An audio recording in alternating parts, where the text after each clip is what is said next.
So we have a recording in progress. Welcome, Abe, again. Well, Happy New Year, everybody. Good to see you Happy New Year. back. And remember, I open up the channel 15 minutes beforehand. If people have questions, I don't record the questions and answers, but if they're really pertinent to something, especially if we're going to go over it the same day, I'll ask you to ask the question in class. So shall we begin? Yep. Okay, now I'm going to do this to start. Okay, share. So you should be able to see the B section. Yes. And we've already gone through the Be Called section where there were 3 successful calls. Now we are in the Be With section where there are 3, perhaps 4, depending how you parse it, discussions of what does it mean to be with Jesus. And we're going to get 2 of them today. So I wanted to point this out. And the Be With section is the interpretive key of the whole. So when we get to the end of the Be section, we'll talk about that. Are there any questions about the structure before we move on? And share. And now we go to share screen and we go here. And so we begin. Oh, I have to make this bigger for me and you. Okay. So we're beginning chapter 4, which is important because we're finally going to get to hear the teaching of Jesus, concerted teaching of Jesus. And since we've been through most or pretty much all of the basics, I'm going to try to do a little bit deeper dive now that we're finally into the teaching we've been hearing so much about. And again, he began to teach along the sea, and a very great crowd came together to him so that he, embarking into the boat, sat in the sea. Now that's a very strange way of putting it, because the emphasized statement of that's a complete clause, is he sat in the sea, which again evokes the idea of chaos. Notice all the people are on the land, but he sits in the sea. So again, Jesus is not afraid of the chaos. And all the crowd was facing the sea on the land. Okay? And he was teaching them by means of many parables, and he was saying to them in his teaching, listen, look, the one sowing went out to sow. So we're getting our first real parable. And it happened in his sowing, one fell along the way, and the birds came and ate it up. Okay. And another fell on the rocky ground where it did not have much soil, and immediately it sprung up because it did not have a depth of soil. And when the sun rose, it was scorched, and because it did not have a root, it withered. So we have 3 failures, but then we come to success.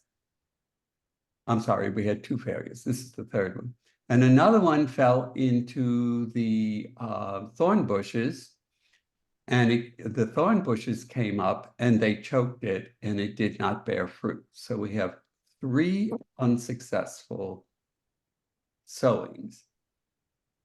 Now, in the 1st century, this might look like bad planning, but in the 1st century, a farmer would stand in the middle of his plot, which wasn't very big, because everything had been subdivided for hundreds of years, he would stand in the middle and he'd throw up the seed and it would fall where it would. So there's no irrigation, there's no furrows. It's just wherever things go, it happens. And others, plural, notice all the other ones were singular, others fell into the good earth and were giving fruit, coming up and growing and bearing 130, 160, and 100. Now, before we go on, notice there are 3 individual seeds that didn't produce fruit, but there are many, multiple ones that do. And some produce 30, some produce 60, and some produce 100. There are 2 characteristics of a parable we have to bear in mind. The first is that it's a comparison. So Jesus is not talking agriculture here. He's using agriculture to teach something else. So there's an implied comparison. And the second characteristic of parables is that something extraordinary happens. And the extraordinary thing is that one produces 30, one produces 60, and one produces 100. In Palestine in the 1st century, if you started off with a bag of seed, and at the end of the year you had 2 bags of seed, that was considered a break-even year because you could save one and eat the other one. If you produced a bag and a half of seed, you had something to sell. And if you only produced a half, you were in big trouble because it's a subsistence society and there's no social program to take care of hungry people. So when he talks about one producing 30, one producing 60, and one producing 100, this is extraordinary, okay? So how do you identify a parable? Well, one thing is if something extraordinary happens, you might be in a parable. And if you're talking usually agriculture in this gospel, then you know you're talking about something else. And he was saying, whoever has ears to hear, let him or her hear. Okay? And when he came to be alone, the ones around him with the 12 were asking him the parables. Now, this is a Greek expression. They weren't asking him about the parables. They were asking him the parables, which in Greek means they were asking for a point-by-point explanation of what he just had, which is exactly what he's about to give. So they're not just asking general questions. They want a point-by-point explication of what he just said. And he was saying to them, to you has been given the secret of God's reign, but to those outside, everything happens by means of parables. Okay. So there are 2 groups. There are the insiders and the outsiders. Both get parables.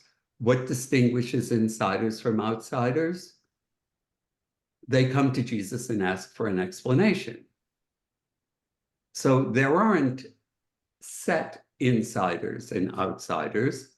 Everybody gets a parable, but then it's up to the hearer to pursue what it means, and that makes them an insider. So being an insider or an outsider is not a decision that God or Jesus makes, it's a decision that the hearers make. Okay?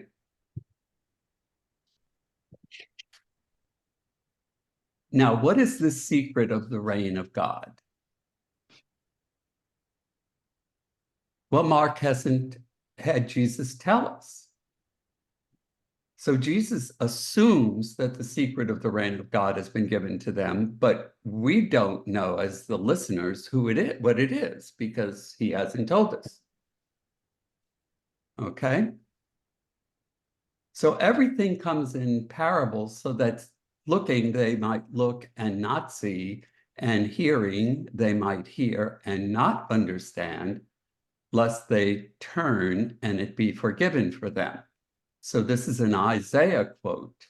Now, the original context of this quote is God says to Isaiah, I want you to go to my people and tell them this. And Isaiah says, they don't listen. And God says, well, that's not the important thing. The important thing is that you go out there and tell them what I'm communicating to them.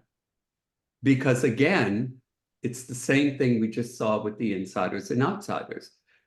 You proclaim it to everybody, but whether or not people do something with it is their decision. Okay? Now here we have a very interesting verse. And he says to them, you know this parable, don't you? So what we have to picture is Jesus is saying, you know this parable, don't you?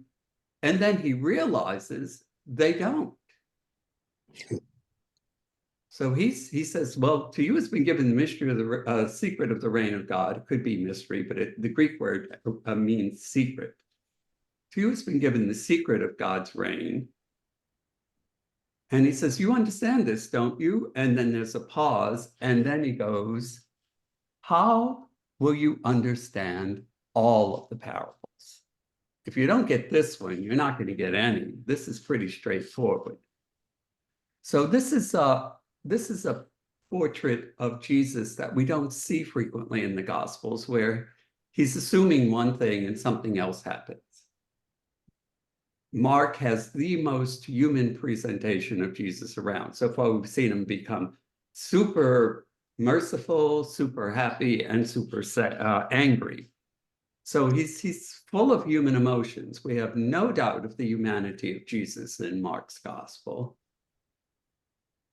But we're going to get the divinity soon enough. The one sowing sows the word. And this is the equivalent of the gospel. And who's sowing the word here? Jesus. These are the ones along the way where the word is sown. And when they hear it, immediately the accuser or Satan comes. You notice in Greek it's not capitalized, the accuser, but we would say Satan comes and takes away the word sown in them. Because the land, where the path is, where the way is, it's beaten down and hard. So the seeds just sit on the surface. And these are the ones sown on the rocky ground.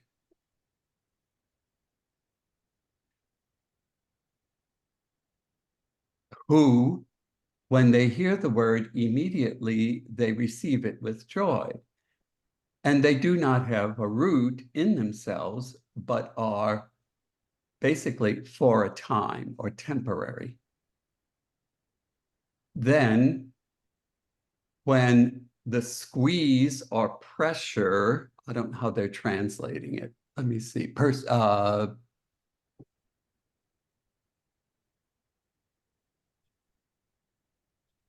It's covered up, so I can't see how they're translating it. My Bible says tribulation or persecution. Tribulation. Okay. The basic meaning of this is squeeze or press on. Okay. And we need to keep that meaning clear because it's going to come up again later and it's going to be translated differently. But in an oral culture, they catch this. Mhm. But when the pressure comes or persecution because of the word, immediately they stumble, which is the biblical word for fall away. You stumble. Okay. Ones.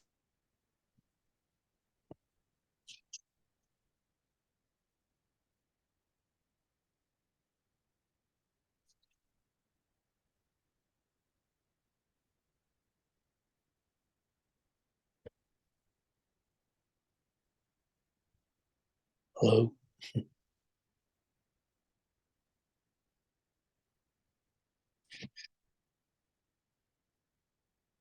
What happened? Professor, it looks like your screen froze. Yeah. Yeah, my screen too.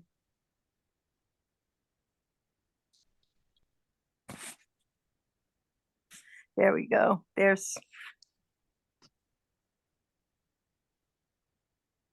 I see everybody, but I don't see Paul.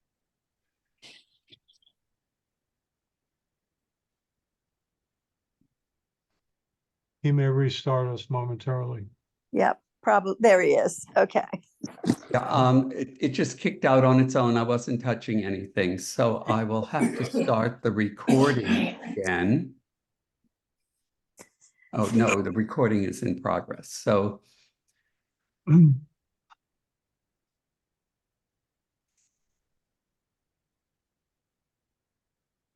these are one upon being sown into the good earth soil, when they hear the word, and they receive it, and they bear fruit 130, 160, and 100.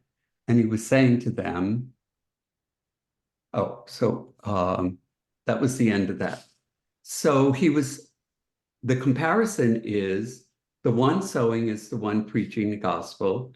Mhm. What is sown, the seed is the word, and the different types of soil are the people. Okay? Right. Okay. Pretty straightforward. And he was saying to them, a lamp doesn't come in, does it, in order that it be placed under a basket or under a bed. It comes in order that it might be placed on a lampstand, doesn't it? So what's holding this story to the last story? The ones who pursue the meaning of parables by going to Jesus find out and become insiders. And once they become insiders, this is the expectation. If you've got a lamp, you don't put it under a basket or under a bed. You put it on a lampstand. So again, you've got to do something. You've got to do the appropriate thing with what Jesus is giving you. And he's saying this to the 12 who are going to go out and preach. So he's teaching them how to understand their mission. For it is not hidden, except that it might be made manifest, nor does it come to be covered up, but in order that it might be known. So the parables are hidden and covered up, but once they're explained, they are made known. And this is your job once you've understood it. If someone has ears to hear, let him or her hear. Okay? Mhm. So this is the discipleship section. He's teaching us how to be disciples. Any questions? And he was saying to them, watch out what you hear. And this is the scariest sentence in the gospel, if you ask me. By means of the measure with which you measure, it will be measured out to you and added to you. Now, why do I think that this is the scariest one? Well, this is basically a statement of our judgment. How do you measure? And how you measure will be measured out to you. Now, this word measure can be used for measuring liquids or grains or anything you want, but it can also be used to measure people. And I think that's his focus here. How you measure out other people is how you are going to be measured in your judgment, in God's judgment. So as I always told the freshmen, who writes your final exam of your life? You do. God uses the criteria by which you relate to other human beings to relate to you in your judgment. So each of us creates our own final exam at the judgment. Any questions about that? But doesn't this also correlate, Professor, to the terms of the Our Father prayer? Forgive us our trespasses as we forgive those who trespass against us. Is that not a similar It is. instruction? And in Greek, it's clearer than in English. Forgive us our trespasses as we have forgiven those who trespass against us. In other words, if you hold the grudge, God's going to hold grudges against you. If you forgive the other's trespasses, God will forgive your trespasses. We don't have a Lord's Prayer in Mark, so this is as close as we get. And it's the same thing. Okay. For whoever has, it will be given to him or her, and whoever does not have, even what he or she has will be taken from him or her. So that's the people who have a lot, namely have done good measuring and been good disciples, will have more, and it will be added to them. And those who don't have, even what little they have will be taken away. And bear this in mind because it's going to become important as we get further in the gospel. I won't tell you why until we get there, but if you remember this, those who have will be given more, and those who don't have will have even what little they have taken from them. Okay? And he was saying, thus is the reign of God.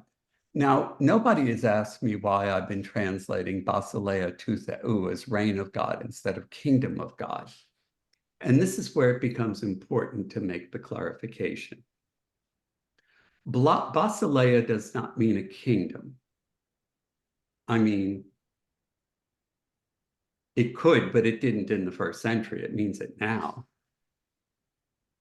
If you look at a map of the Roman Empire, you might think that the Romans conquered all of that, but they didn't. They conquered a lot of it. But a large minority of the Roman Empire never was conquered. It was through people sort of joining up. You know, you're a little country here and you've got the 800-pound gorilla right next door.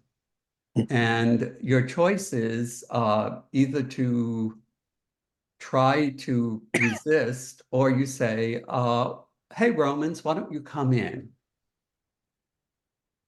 And if you did that, the Romans gave you perks. You got to keep your own laws, unless the Roman citizen was around. They were covered by Roman law. But you kept your own laws, your own practices. They got tax breaks frequently.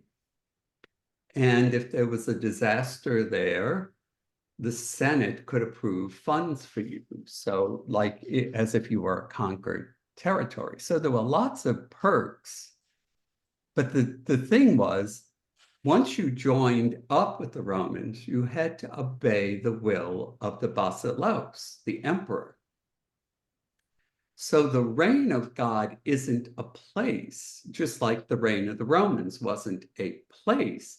It was wherever and whenever people followed the orders of the emperor.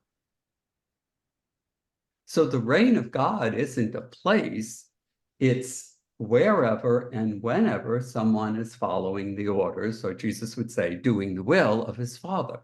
Mm-hmm. You see the distinction?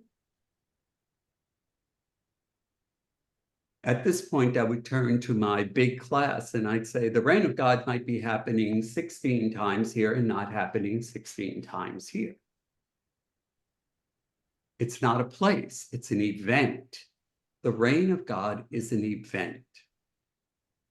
It happens when it exists whenever people are doing God's will. Any questions about that? Because it's going to become very important very quickly. Okay, good. The reign of God is like a human being casts seed onto the earth. So we're back into a parable. If it's like this, then it's being compared to this. He sleeps and rises night and day, and the seed sprouts and grows. He does not know how. Of itself, we get the word automatically from this.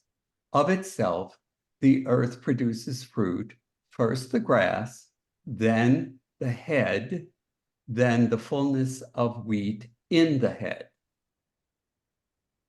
So the reign of God grows, but we don't know how in this sense. Things seem to be happening.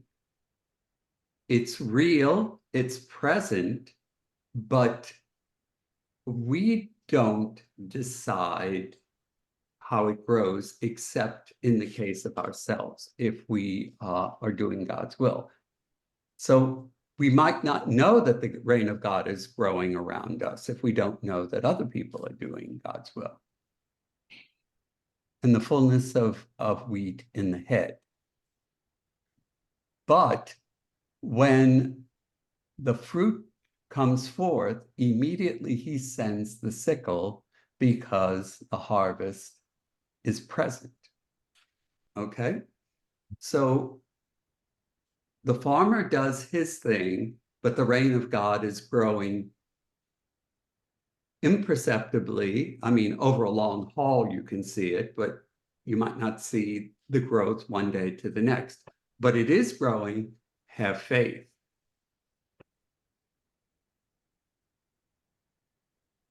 And he was saying, how shall we liken the reign of God, and by means of which parable, comparison, may we place it? It is like a grain of wheat, we'd say a seed of wheat, which, when it is sown on the earth, is smaller than all the seeds, we'd say all the other seeds in English, on the earth. And when it is sown, it comes up and it becomes greater than all the vegetables, and it makes big leaves so that the birds of the heaven are able to dwell under its shade. So the reign of God starts microscopically, but it can grow to be big. But notice how big it grows. It grows to be as big as the largest vegetable. Now, this would not sit very comfortably with the people who are hearing about this, because what they want is a reign of God that is as great as the mighty cedars of Lebanon.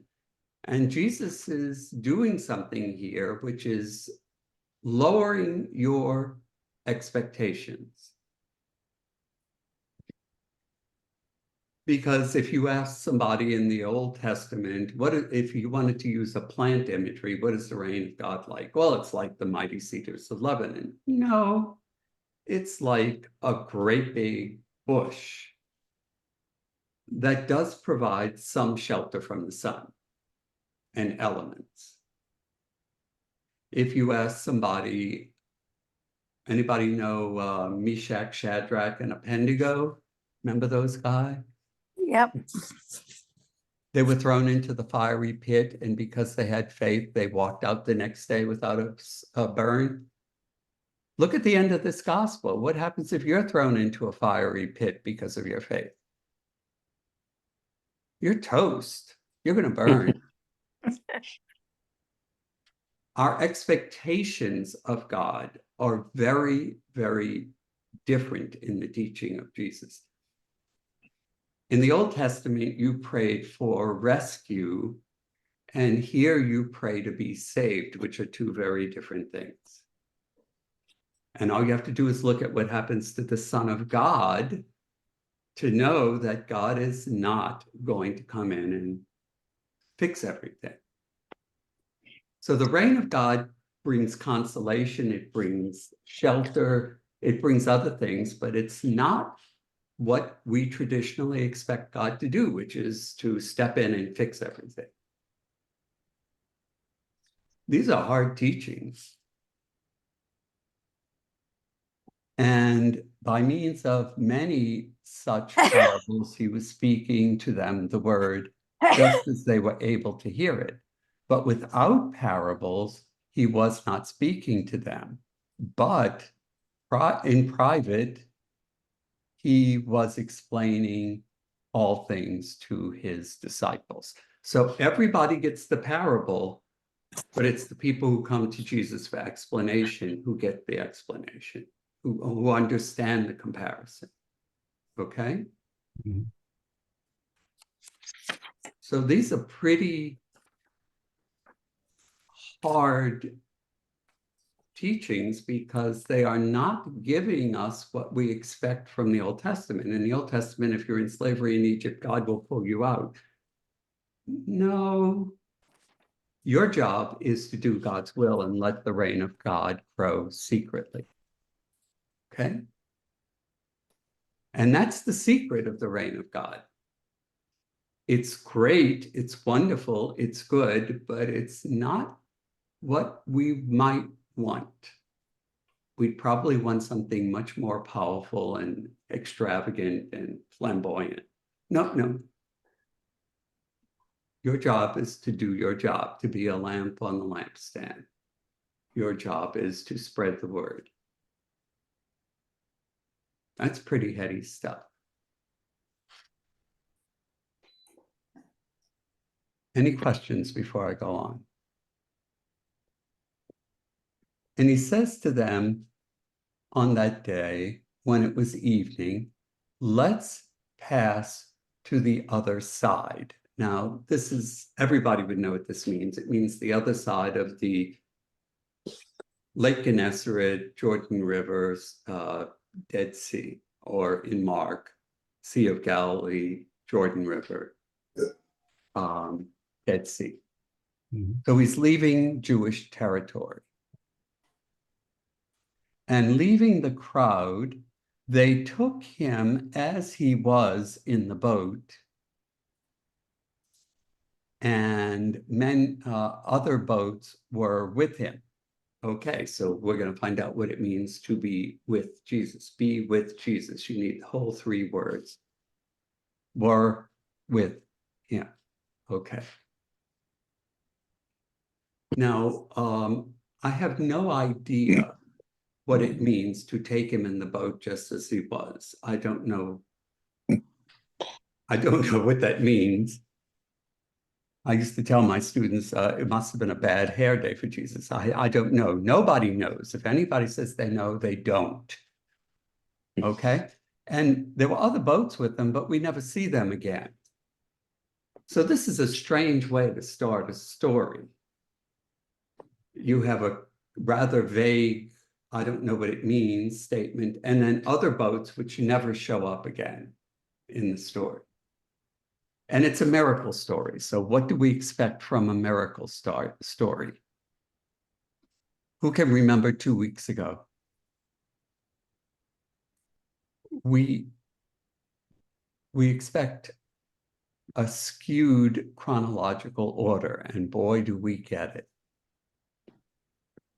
And why does he change, mix up, scramble the chronological order? Anybody remember? Okay.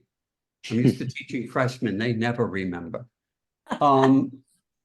He scrambles chronological order because they've all heard this story 1,000 times. He's got to get them to re-examine it and think about it in a new way. Right. He's looking for metanoia to change their way they think, change the way they view the world. And a great squall happened. It's a beautiful Greek word, lilops. A great squall happened, and the waves were diving into the boat so that already the boat was filling. So they're in dire shape.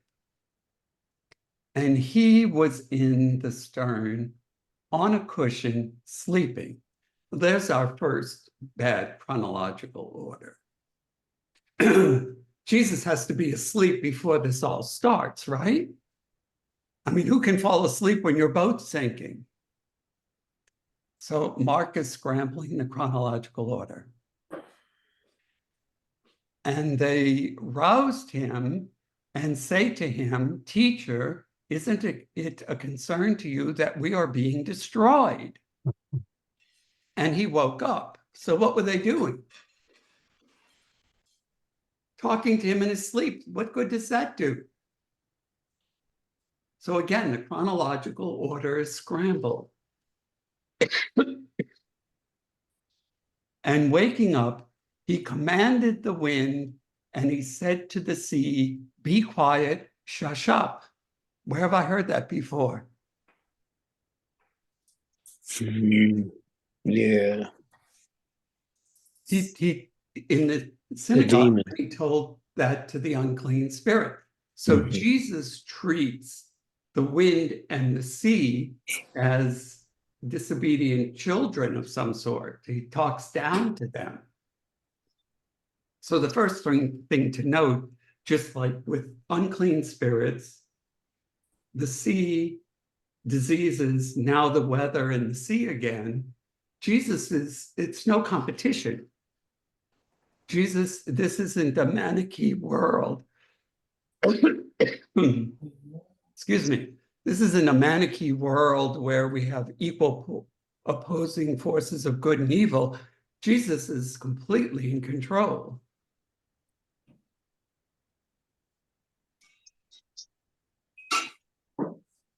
And the wind ceased, and a great calm happened. So we started with a great squall, and now we have a great calm. And he said to them, "Why are you cowardly?" And here's a yes question. You don't have faith, do you? So yeah, we don't have faith.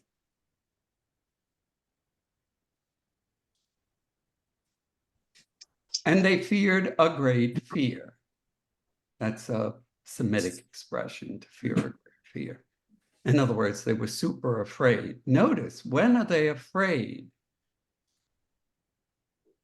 Well, it's out of place, isn't it? Because the way the story reads now, what are they afraid of? Yeah. They're afraid of Jesus.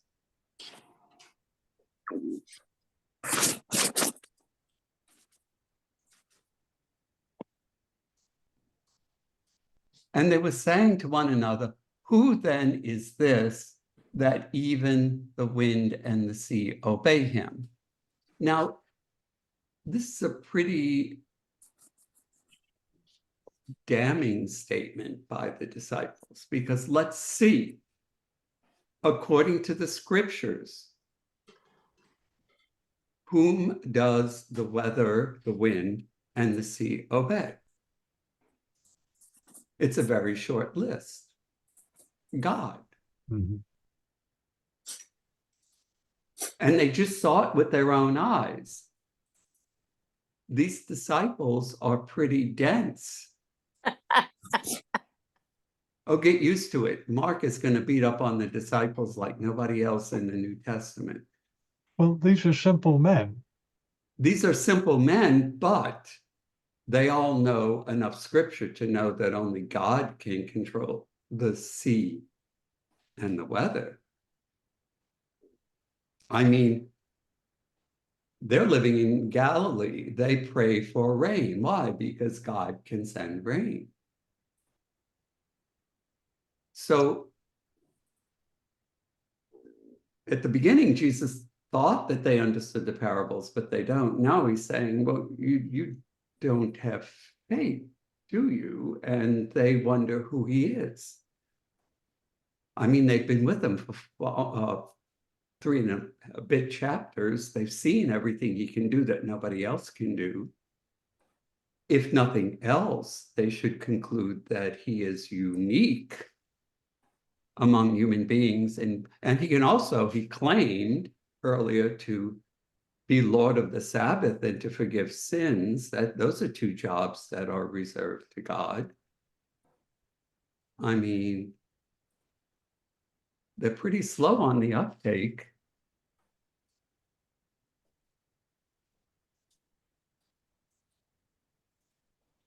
Any questions? Again, Professor, I'm just trying to stay with this point a moment longer. So some of these men spend a lot of time in boats. They're fishermen. And But not in this gospel. they've probably been around storms and water and sinking boats and so on before, and they're naturally afraid of those elements. But not in this gospel. Even fishermen stand on shore in this gospel unless they're with Jesus. We can't bring in information from the other gospels which haven't been written yet. Mark is very clear that even when he's preaching, having gone into a boat, preaching in the sea, everybody else is on land. Mark keeps bringing this up. So we can't import information that Mark hasn't given us. Of course they were fishermen. Of course they had been in this situation before. But that's not part of Mark's story. And we have to stick with Mark's version to understand what he's trying to say. Okay? So there are lots of things that you could say they might have known, but we have to stick with what Mark tells us. That's part of the first day's lecture where I said we need sympathetic listeners. We have to take what Mark says as the totality of what we know about the disciples. And he's going to use this, he's going to use our resistance to statements like this and situations like this to good effect later on. Just trust me on that.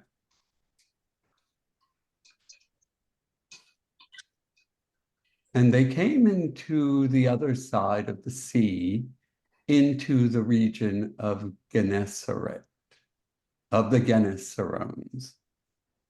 I'm sorry, Gerasenes. They're probably translating it the other way. No, they're translating it correctly. I can see the first part of that word. So the Gerasenes, we would say in English. Remember, he's not in Jewish territory anymore. And when he came forth from the boat, immediately, now here's another miracle story, so things are going to be out of chronological order again. When he came forth from the boat, immediately there greeted him a human being from the tombs having an unclean spirit, who had his dwelling among the tombs, and not even by means of chains was anyone ever able to bind him.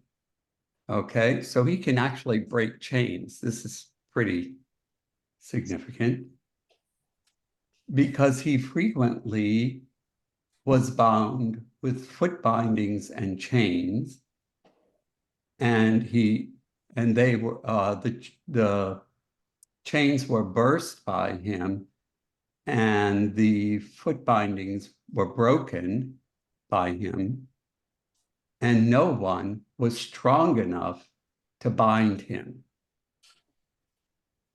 And this would immediately call back, this word would harken back to the binding of the strong man, right? Which was at the beginning of this section, the be with section.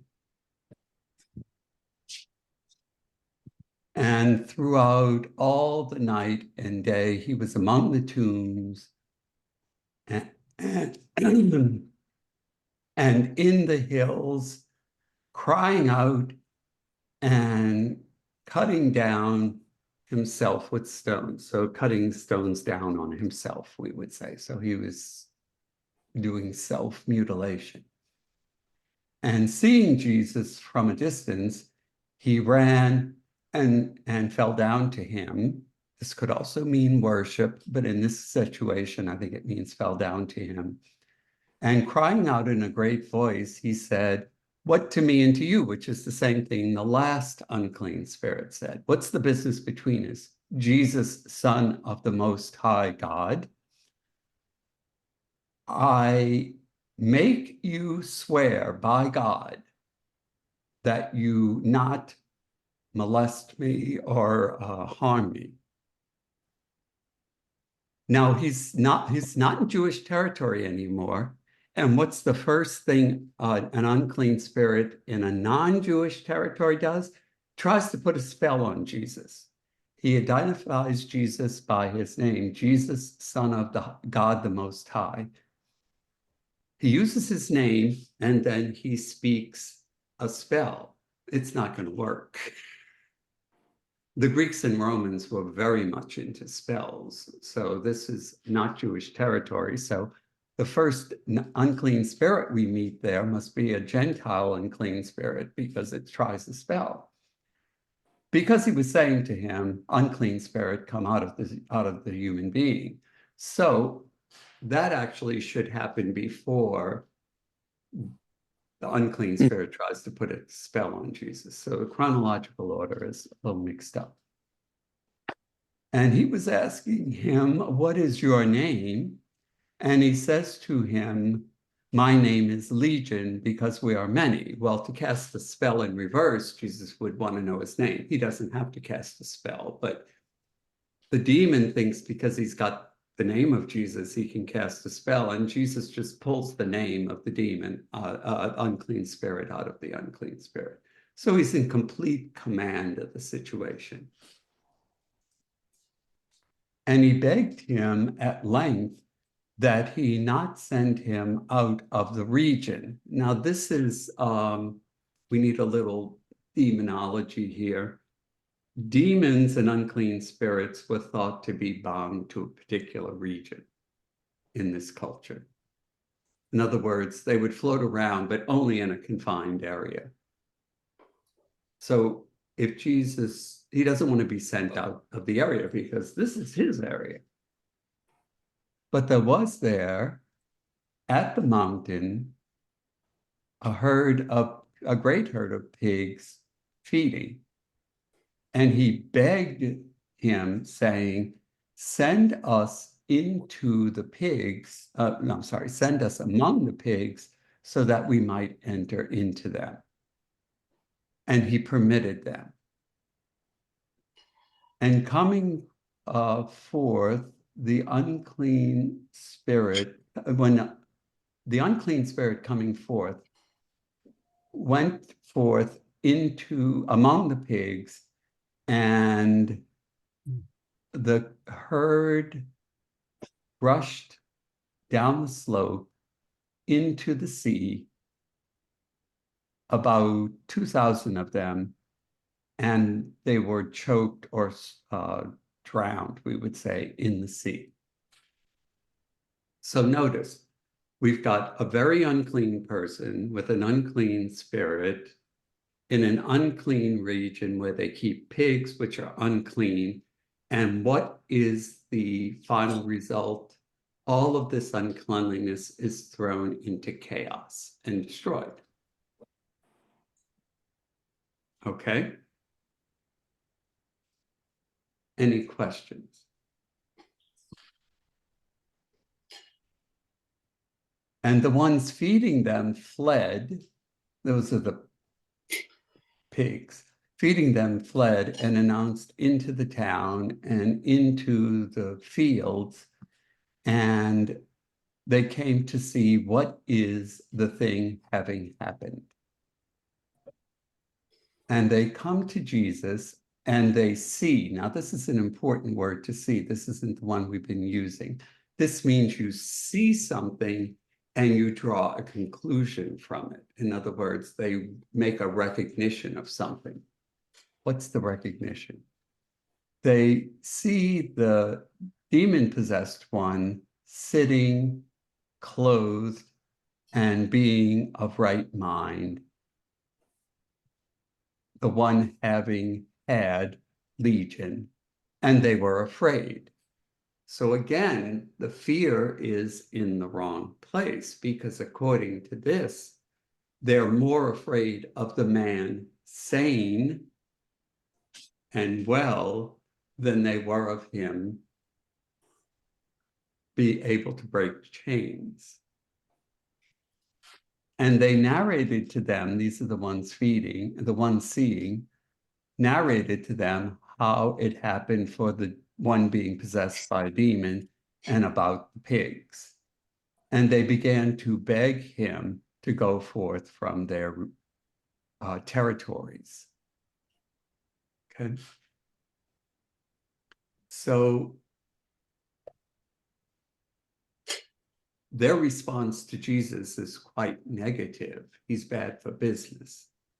They don't seem to be concerned that a human being is now fully restored. And Jesus obliges them. And when he embarked into the boat, the one formerly possessed by a demon was begging him that he might be with him. So this is the second installment on what it means to be with Jesus. The first one is, if you're in a chaotic situation, turn to Jesus for help. The second one is, this guy wants to be with Jesus, but Jesus didn't permit him. But, and this is a very strong but, Greek has 3 different levels of but he said to him, go to your house, to your own, that would be his family, and announce to them all the things which the Lord has done for you and had mercy on you. This is not good Greek, so it's not good English, but it's not good Greek either. This is pure Mark. How many things the Lord has done for you and had mercy for you, or mercy on you, both work. Now, before, the Lord, separated from anything else, the single word Lord with no added words, has referred first to God and then to Jesus. And he went forth and began to proclaim in the Decapolis, which is Greek-speaking cities that are right alongside of the sea, how many things Jesus did for him. So he understands that referencing Lord, which is the title for God, by the way. Lord is the primary title for God in the scriptures, the Old Testament. He began to say what Jesus did for him. So again, we have the divinity of Jesus showing up. And many were amazed. This guy did what Jesus said. And when Jesus finally gets back here in chapter 7, they're ready to listen to what Jesus has to say.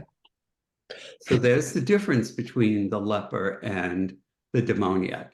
He did what Jesus said to do, and it works out well for Jesus in chapter 7. Okay? Any questions? And now we have another intercalation. And I don't expect you to remember intercalation. That's where you start a story, you interrupt it with a complete second story, and then you finish the first story. We had that with his family coming, thinking he's crazy. Then the Pharisees say he's possessed by a demon, and then his family finally meets up with him. That was in chapter 3. Mhm. So we're going to have 2 stories that are linked. And in case we are slow, Mark is going to give us lots of verbal cues that they are linked. And what's the point? The 2 set stories have to be interpreted together. Oh, and let me just say one thing before we leave the other one. So being with Jesus doesn't mean physical proximity. It means doing what he told you to do from the previous story, right? He wants to be with Jesus. No, go and tell your house and your family what the Lord has done for you, and he does it. So you turn to Jesus in times of chaos. You do what Jesus says, and that means being with him does not mean physical proximity, but doing what he says.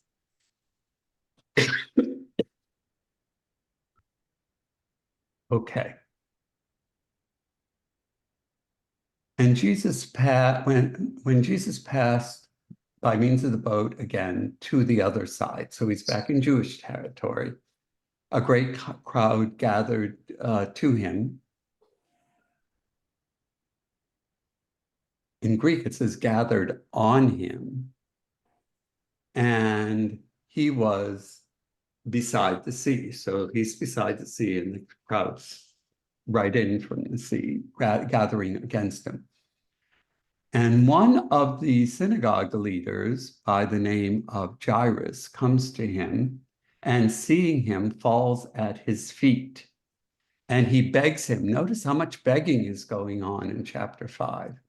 And he begs him at length, saying, my little daughter has her end, so she's close to death, that coming you might place your hands onto her so that she might be saved and live. So this guy is something of he believes at least that Jesus can heal his daughter. Okay? And he went forth with him, and the great crowd followed him and was pressing on him. So here's our lib again, press root. So he's hemmed in all around by this group. And then we stop that story and we come to a different story. And please notice how dramatic this story begins. I'm going to translate it exactly as it's written. And watch how long it takes for the main verb of the sentence to come up. And a woman having a flow of blood for 12 years and suffering much by many doctors and spending all the things with her, so everything she had, and profiting not at all, but coming only to the worse, hearing, we still don't have a verb, hearing about Jesus, coming in the crowd behind him, she touched his garment. That's the main verb of this gigantic sentence. So it's really dramatic. She touched his garment. And it's a healing story, so things have to be out of order because she was saying to herself, if I touch even his garment, I will be saved. And remember, save most frequently in this gospel means physically healed. It can, I mean, when we hear saved, we think of ultimate salvation, God having, no. Save is primarily used of physical healing. It's also going to be used later for the big saving at the end. But what's the point of using the same word for physical healing and at the end? What does this tell us about God's intent in sending Jesus? He's a healer. Well, he's a healer. He's as concerned, or at least this far in the gospel, only concerned with our physical well-being as he is with our ultimate spiritual well-being. In other words, he's a Messiah for our daily lives. He wants us to be well and healthy and, stuff like that, as well as our ultimate salvation. So God isn't just concerned with the end salvation. God's concerned with present day, here and now, which we frequently forget when we think about saving.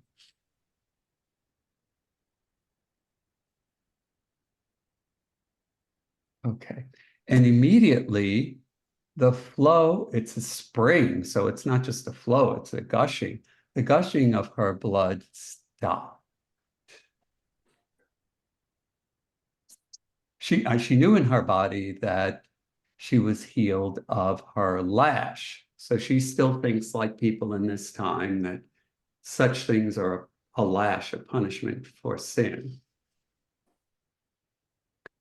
But immediately, Jesus, recognizing in himself power coming forth from him, turning around in the crowd, was saying, "Who touched my garments?"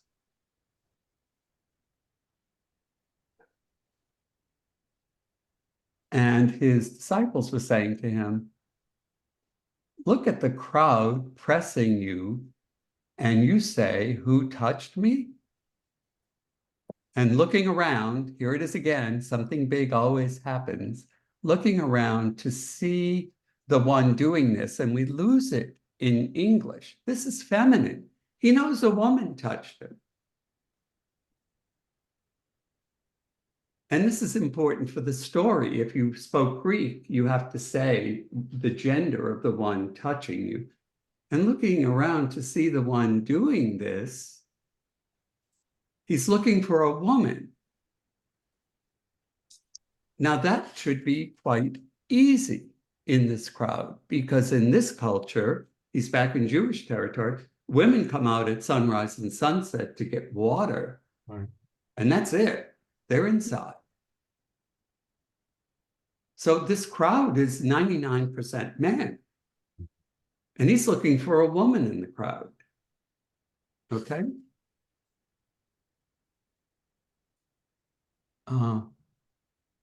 But the woman, being afraid and trembling, knowing what happened for her, came and fell down to him and said to him all the truth.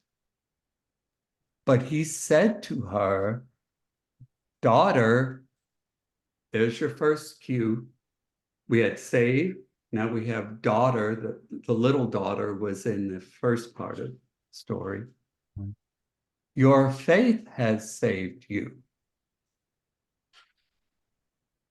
It happened without Jesus knowing until he experienced power going out of him.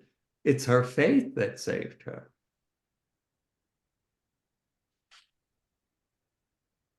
Go in peace and be whole from your lash. Okay? But notice he doesn't pronounce the healing until way after it happens. So that's out of chronological order too. But the important thing is that even though he's in a crowd full of men, Jesus experiences power going out of him into a woman. He can at least know that much. Any questions before we finish this up? Yes, Okay. the woman, it says in a verse before 533. I like the Greek translation because when you read the Greek translation, it doesn't read what the English says, but it's very similar. The woman realizing what had happened to her, but that doesn't make sense because she already knew the moment she was healed. Out of chronological order. That's really, it's really evident. And the other comment I was going to ask about was, you talked about Jesus saving people physically, but physical ailments were the result of sin. So in my mind, I was making a comparison between being saved from physical ills with finally he's going to save us from the whatever the big sin was that separated us from God.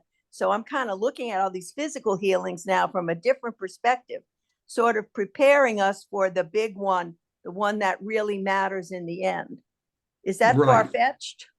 No, no, right on target. And notice the focus on making people whole. This word here,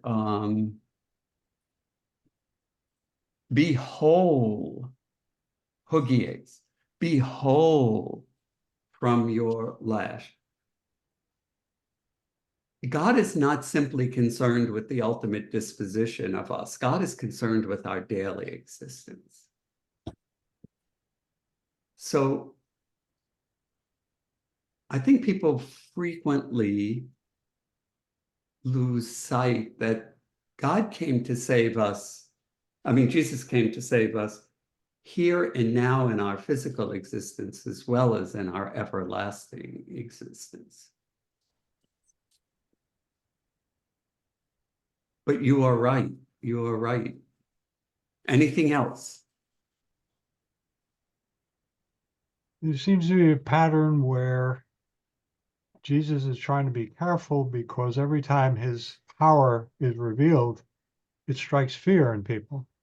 It does. And The men in the boats, the woman here at the crowd. and this fear is not a good thing. Phobemai, to fear, and phobos, fear. We get phobia from it. It is the wrong response to Jesus. The correct response should be faith and acceptance, but people are afraid of his goodness. It really shows you what dilapidated shape we are in as human beings. Yeah, they lost 2,000 pigs, but we have a human being fully restored. Isn't that worth 2,000 pigs? Well, not to them. And notice that when Jesus sows the word, the gospel, what did Mark point out to us in the first 3 chapters? He does this by showing us, right? Mm-hmm. So he's showing us what's important from God's point of view. He's showing us the gospel. He's performing the gospel for us. Because we only had that little block of teaching in 34 verses of chapter 4 so far. That's it. That's all the teaching, consistent teaching we've had. We've had one-liners here or there, but the consistent teaching we've had throughout is what he does. Mm-hmm.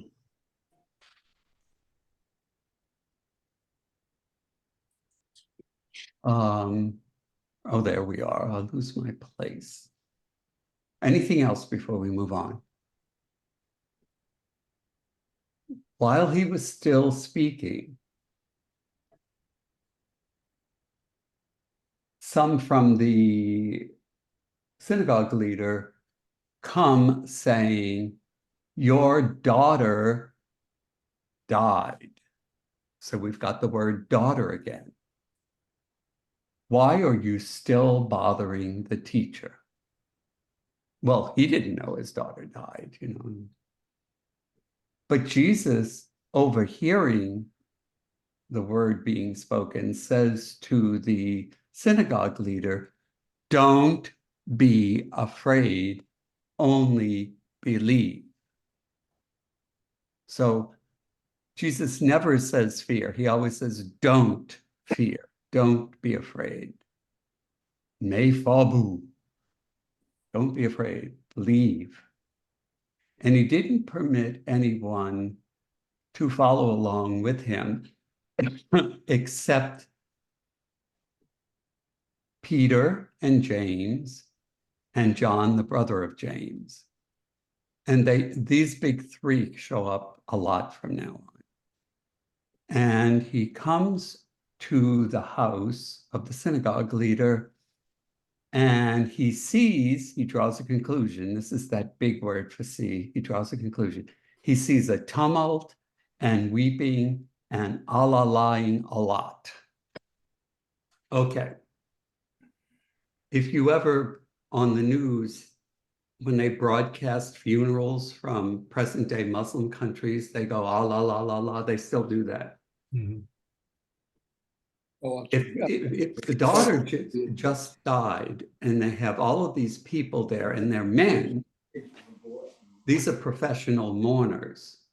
Oh, you know in Greek that it's men, because you've got to specify the gender of everything in Greek. These are professional mourners. I'm sure the family is crying, but in this culture, the more mourners you have at a funeral, the more prestige you have. Right. So these are probably professional mourners, these alalaos. And entering, he says to them, "Why are you making a tumult and crying? The child is not dead, but is sleeping." And they laughed at him. Well, the family members wouldn't be laughing. These are the professional mourners. The mourners, they laughed at him. And he threw all of them out. And throwing all of them out, this is casting them out. This is the same word he uses for demons and unclean spirits. He throws them all out, and taking along the father of the child and the mother and the ones with him, but there's no being with him. So this isn't one of the teaching moments. He enters to where the child is.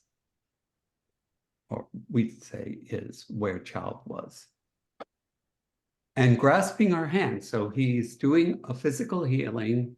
He's doing a social healing again. He welcomes the girl back into community because dead bodies are unclean.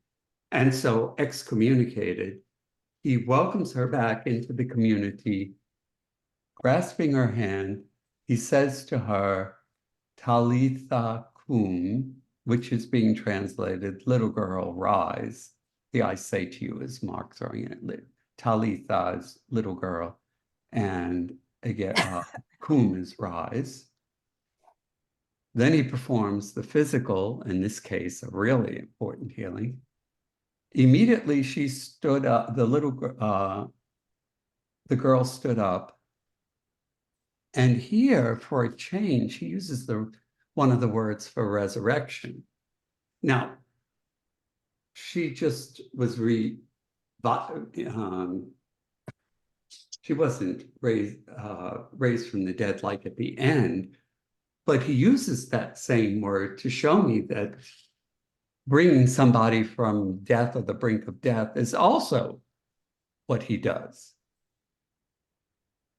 And she's walking around because she was 12 years old. Well, that doesn't fit anywhere in this story. I mean, she's a little girl, so we know she hasn't hit puberty. But 12 is important here because the woman had a flow of blood for 12 years, and that's going to help us interpret the whole intercalation. And immediately, all of them were out of their mind with great out of their mindness. We get the word ecstasy in English from this. And he ordered them at length that no one know this messianic secret. And he said to give her something to eat. Okay. So how do the two stories fit together? We have an adult woman whom he calls daughter, who has had a spring of blood for 12 years. And remember, according to this culture, the life is in the blood. So her life is draining out of her for 12 years. Jesus rectifies that. We have a little girl who's only 12 years old who is dead. Jesus rectifies that, but it's only a resuscitation. It's not a full-blown resurrection like the big one. So Jesus has the authority to give life, to prevent the loss of life from the woman and to give life back to the little girl.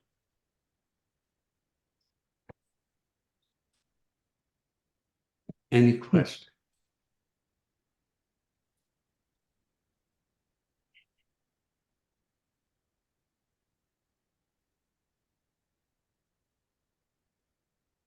We have just enough time to finish up the be with section. Any questions before we go on? Okay, I have a question for you. How did the be with section start? You want me to go back to the chiastic structure? Yes. Okay.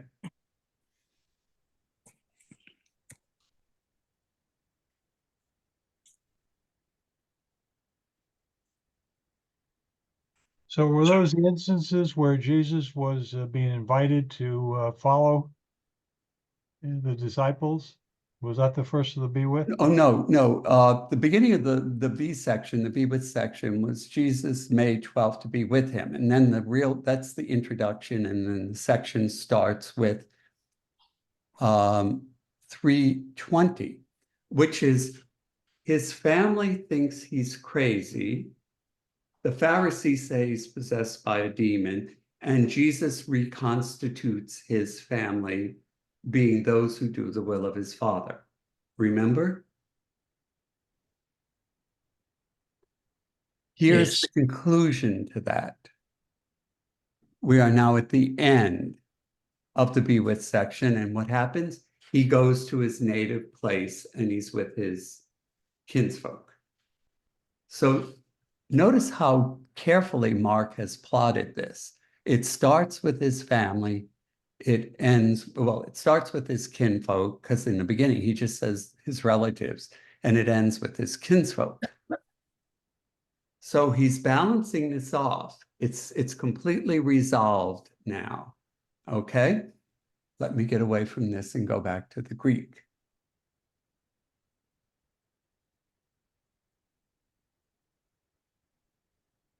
Oh, I haven't pushed any wrong buttons today. This is wonderful.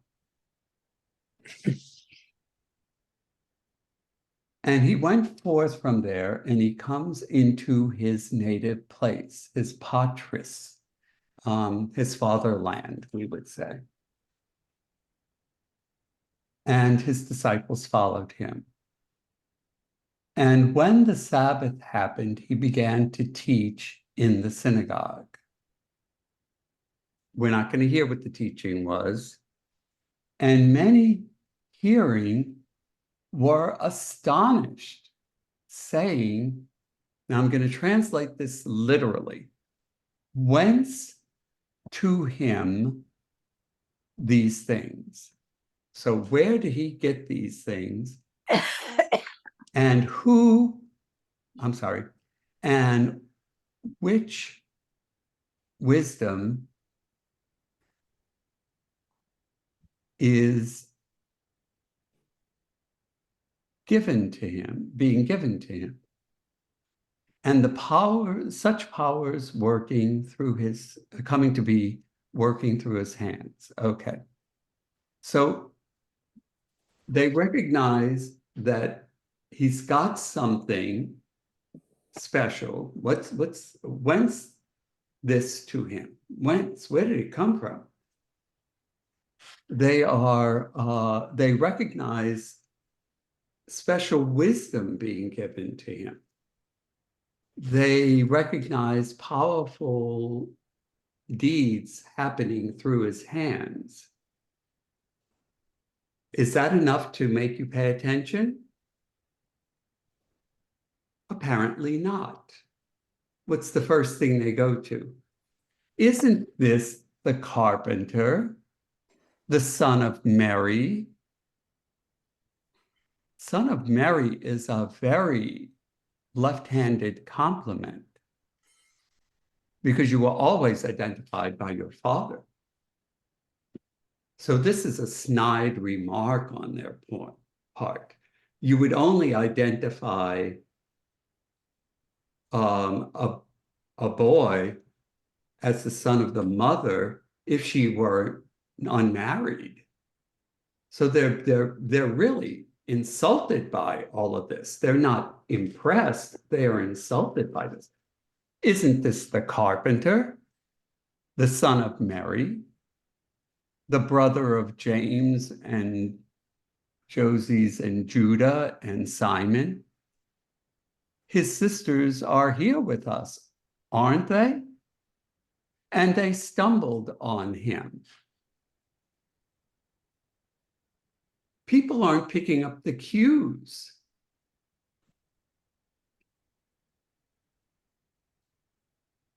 And the brother of James and Joses and Jude and Simon, Orthodox interpreters, Eastern Orthodox interpreters interpret this to mean that Jesus had younger brothers and sisters.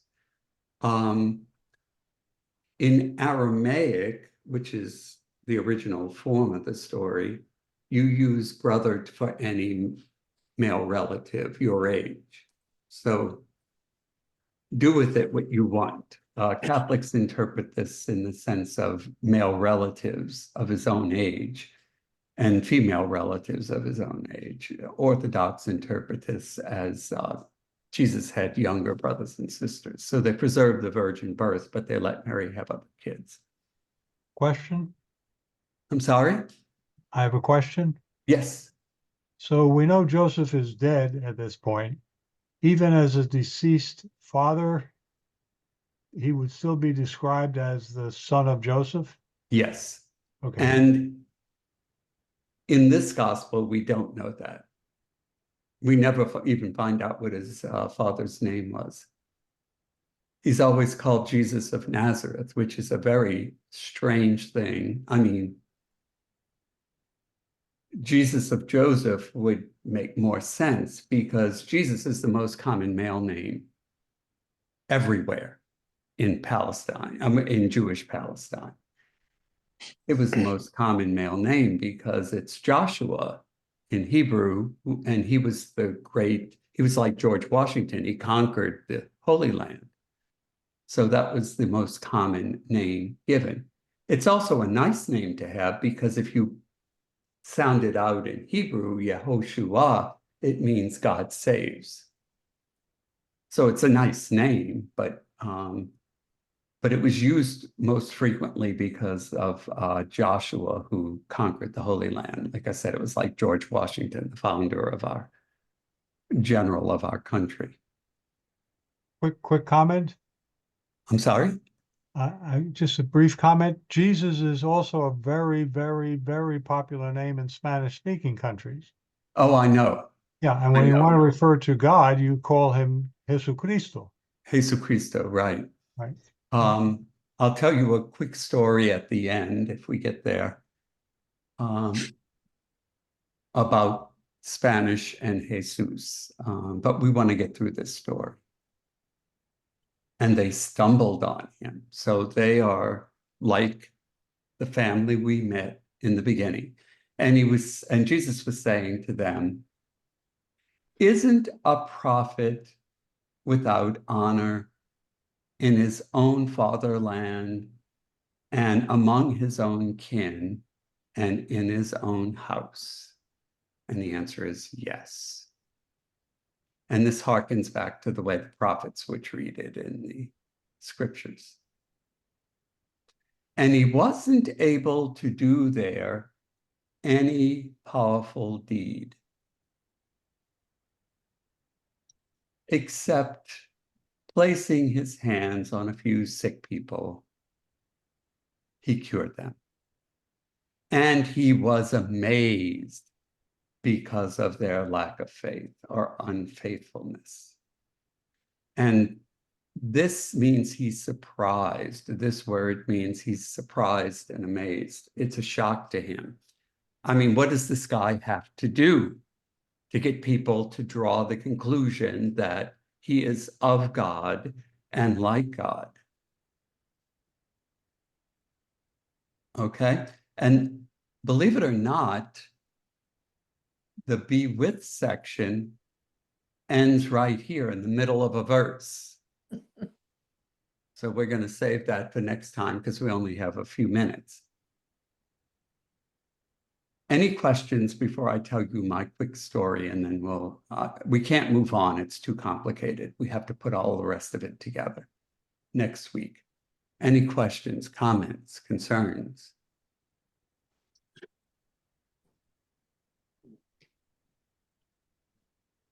Okay. I submitted an article to a Spanish a journal in Spain. And I didn't hear anything back for a while. It takes 6 to 9 months, sometimes a year, to get a response. And I have my computer read my emails to me because the print is too small. And I got an email saying, "Dear Paul, I can't wait to hear what you've been up to, Jesus." It was the full email. My eyes almost bulged out. Well, it was my friend Jesus who wrote me that email. And then he sent me another one and said, I had to run. We've accepted your article. Well, I should say it was my editor, Jesus, who later became my friend. We met at a conference later. But getting an article saying, "I can't wait to hear what you've been up to, Jesus," is a little startling, to say the least. I certainly wasn't looking for that. That's funny. Okay, so if there are no questions, we can't break up 6B to 29 because it's an intercalation, so we can't really do that. So I'll hold it for next time. We'll stop 3 minutes early this week if there are no questions. No questions. No questions. Like I Very said in the clear. beginning, Happy New Year, and I'll see you next week. Thank you. Right. Professor. Thank you, Bye. Fred. Bye. Thank you, everyone. Yeah. Have a good week. Thank you, Professor. Oh, let's see. Where am I? Get myself out. There we go. All right.